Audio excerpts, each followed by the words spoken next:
तर चला मंडळी, आज बनवूयात लाल भोपळ्याच्या घाऱ्यात. ह्या घाऱ्या आहेत ना, एकूण एक टम्मा फुगणार आणि 7 ते 8 दिवस टिकणार, खराबसुद्धा होत नाही आणि हेल्दीसुद्धा आहे. आणि बघा, क्रिस्पी कुरकुरीत घाऱ्या बनवण्यासाठी इथे अर्धा किलो एवढा लाल भोपळा घेतला.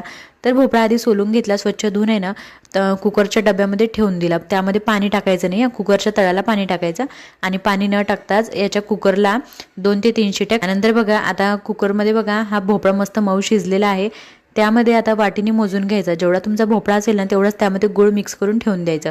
गूळ बारीक चिरलेला वापरा, म्हणजे पटकन मिक्स होईल. त्यानंतर इथे वाटीभर गव्हाचं पीठ, पाववाटी रवा आणि पाववाटी एवढं बेसन पीठ घेतलं. जायफळीची पावडर, वेलची पावडर, चवीपुरतं मीठ टाकलं आणि छान 2 चमचे कडकडीत गरम केलेलं तेलाचं मोहन टाकलं. त्यानंतर आता गूळ आणि भोपळा मिक्स केलेला होता तो छान मिक्स करून ह्याच्यामध्ये याचा घट्ट असा गोळा आपल्याला मळून घ्यायचा. तीळ किंवा खसखस लावून ह्या भोपळ्याच्या घाऱ्या लाटून घ्यायच्या, मीडियम आचेवर तळायच्या. पटकन घाऱ्या बनवायला घ्या आणि जाताना प्लीज तेवढं सबस्क्राईब करा.